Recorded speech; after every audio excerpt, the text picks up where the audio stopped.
All right, everyone, welcome back for another episode of This Week in Charts via Carnivore Trades and Wall Street from Main Street. If not done so already, give the video a thumbs up, comment, subscribe to the channel.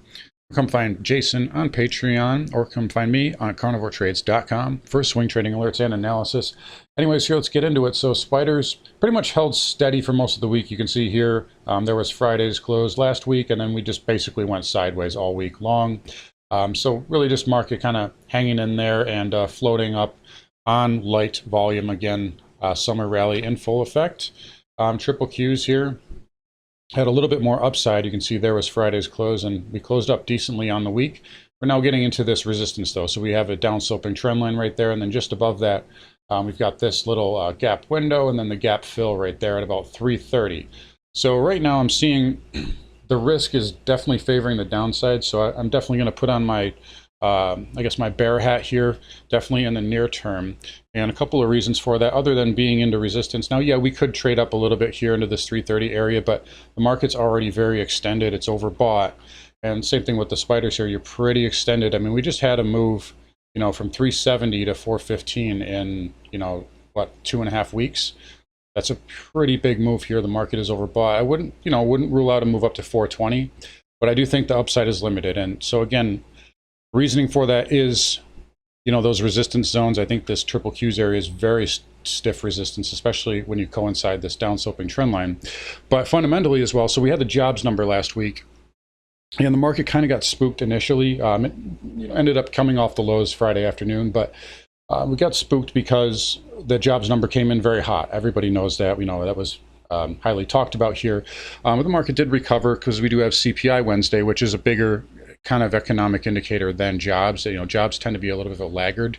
So, the market's a little bit more focused on CPI. And part of the reason why I'm more leaning bear here is really the two scenarios I can see is we get a cool print, which suggests that the economy is slowing down, and you'd probably get some type of a gap up. There would be lots of FOMO, retail FOMO would be buying into the highs on the gap up, and then institutions would sell into it, and you'd have kind of a leg down here. The market's overbought.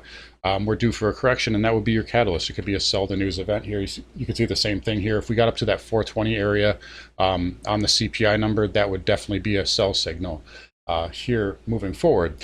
The other scenario would be obviously it comes in hot, and I mean, that itself is a sell signal, because that would essentially imply that the Fed, has to continue hiking. So that is kind of really the two scenarios I can see. I mean, I can't really see there being a sustained bullish reaction to that number this Wednesday. It doesn't mean we can't trade up a little bit more here. Again, volume is light. Summer rally's in full effect. We've been talking about that for a while. Definitely nailed that, nailed the lows. But now, we're just getting overbought here. I mean, like I said, we had a 371 here to 415 in about 2 weeks. Triple Qs in the same time. 279 all the way up to about 325. So big moves here. Market's just overbought. It's extended, and it needs to pull back and correct here. I think we are headed lower anyway, but that's beside the point. Just in the near term here, that is kind of the view that I have for next week. And you can see the same thing here across the board. So semis, again, this kind of resistance area here on the semis, essentially kind of coincides with this area on the Qs. You can see IGV, cloud software, that's into a pretty critical pivot here. It kind of stalled out a little bit. Again, wouldn't rule out, going up and filling this gap here, but you got a lot of resistance here on these charts. XBI, biotech, right into that 200 moving average. Maybe you can get up to this pivot here as well. But again, you're seeing the same thing here on all these charts. There's a little bit more room here, but now, you're much closer to resistance than you are to support. Same thing on the transports. We essentially got, really close to this pivot. We had a pretty good sell Wednesday, and now we're kind of just hovering below that. So again, there might be a little bit more upside in some of these sectors and the market in general, but I think risk is starting to favor the downside at this point. Personally, I think the Fed will most likely start to slow down, if not stop altogether in September. And a couple of reasons for that. One is that the elections are coming up, and the Fed doesn't want to do anything that can be conceived as being politically choosing favorites essentially. So if Jerome Powell is a Republican, which he is, and he raises by 100 basis points, that's going to, you can make the argument that that's going to affect the election. So they're not going to do that. Additionally, if we look at the yield curves here, and I'll pull them up here on TradingView so we can actually visualize it. But if we take a look, here's the 2 and 10, that's up 1.17 there. So that's a huge inversion there on the 210. That's been inverted for about 6 weeks now, which is not good. You can take a look here at the 3-month and the 10-year.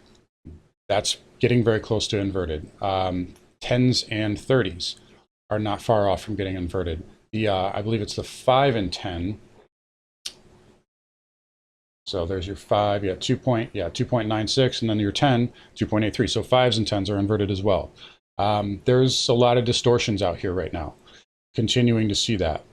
Additionally, if we flip back over and we just take a look at the 10-year, regular old 10-year, we had this head and shoulder pattern here that we were talking about.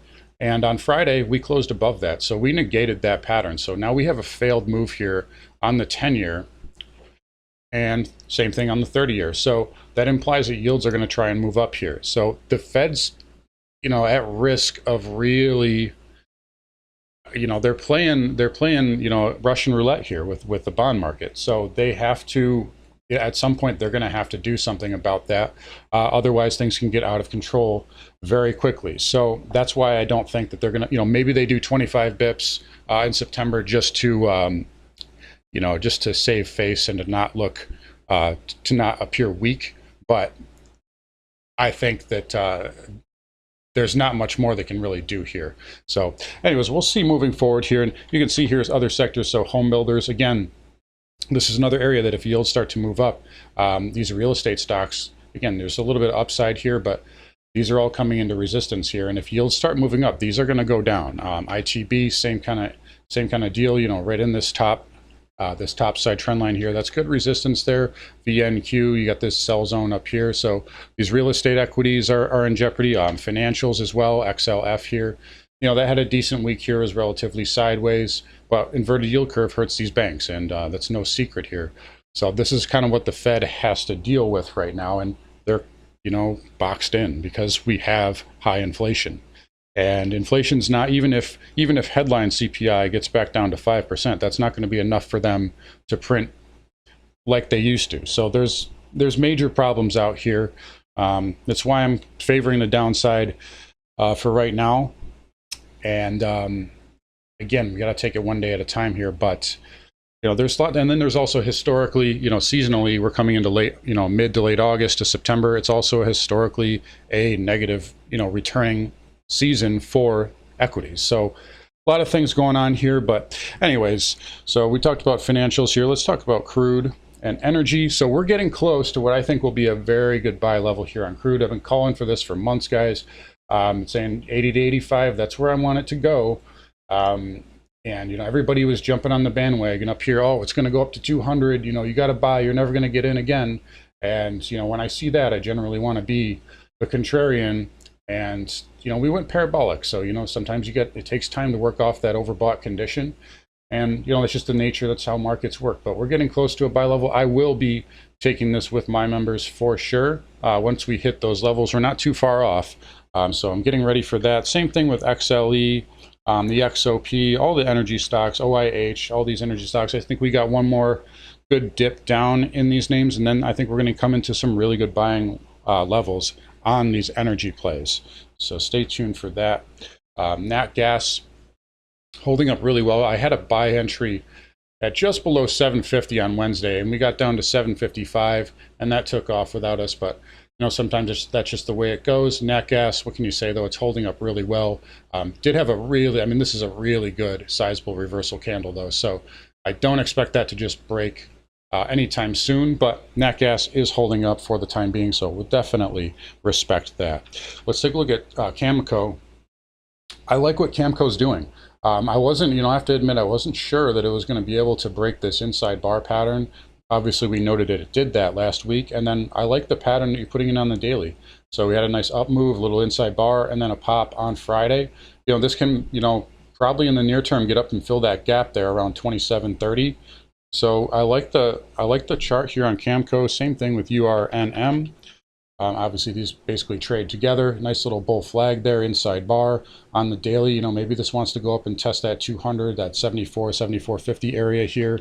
SRUUF, same kind of deal, a little inside bar there. So uranium stock's actually holding up okay, and I don't see any problems on these daily or weekly time frames at the current time. So uranium holding up well. The potash name's still a little bit softer here. Monsanto still kind of struggling with this 52, 53 area here. You know, got above it for a day and kind of pulled back. It's still putting in higher lows, so maybe it can make a move up here. Intrepid, same kind of deal, you know, move up, and now it's kind of going sideways, so maybe you can get an ABC up here. For those of you guys who follow some of the ag plays, you know, we have DBC. I'm not sure if it gets down there, but I think 22,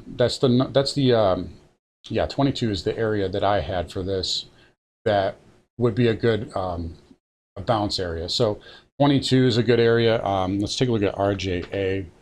This is Jim Rogers' ag fund, and this one should be about $8. So I don't know if they get down there, but if they do, that would be your buy levels on those. All right, let's take a look here. Let's shift gears over to gold. So let's take a look at gold. So gold, going back to rates here, obviously a Fed pause or slowdown is bullish for precious metals, and we had that nice move off the lows. You see here July 21st, that's when we started to rally. It even kind of coincides with, you know, the low on the spiders. The spiders did bounce a little bit earlier, but, you know, around the same time period, you can see the market start to price in kind of a Fed slowdown or pivot.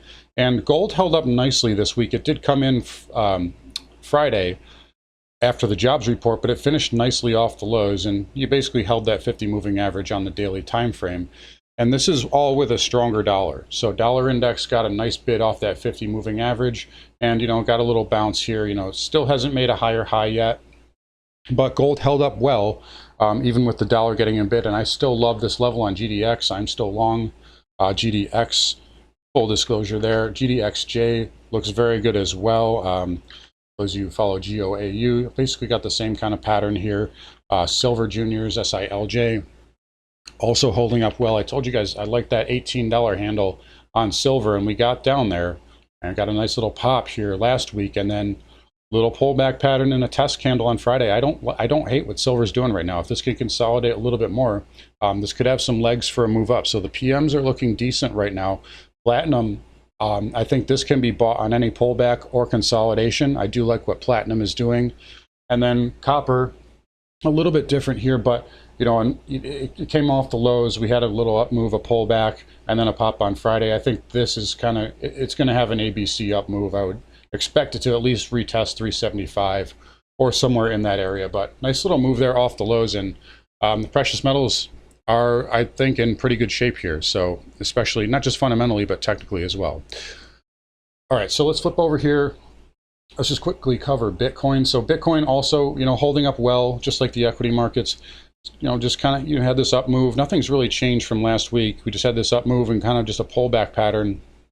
We got a little bit of a bid yesterday, and we're kind of just hanging in there. So I would give this the upside bias right now. I think it can get up to 26.5. Potentially, you do have some, you know, higher lows in place. You know, it's making higher lows, higher highs. I don't see it necessarily getting through that, but in the short term, I do think it can have a little bit of a bid, and I like what Ether is doing. I like the chart of Ether very much so. I think this can get up to 2,000 potentially. This is a pretty strong, you know, counter trend bounce here for Ether, so that will definitely have to be respected. But overall, if the markets themselves come under any sort of pressure, I would expect cryptos to do the same. So short term, they're okay, but, you know, we got to be careful moving down the road here, especially, you know, same kind of thing with the spiders, right? So, you know, we might have a little bit more upside in here, but we're getting very, very stretched, very long in the tooth right now. And this is coming from somebody who was telling people to basically buy down here. And now I'm saying, hey, we're getting a little oversold. So don't think that I'm a perma bear or anything. You know, I've been bullish pretty much all summer. So now I'm just, you know, I got to call it like I see it. But anyways, here, going to wrap it up here. Come find Jason on Patreon. Come find me on carnivoretrades.com, and I will talk to you guys all next week.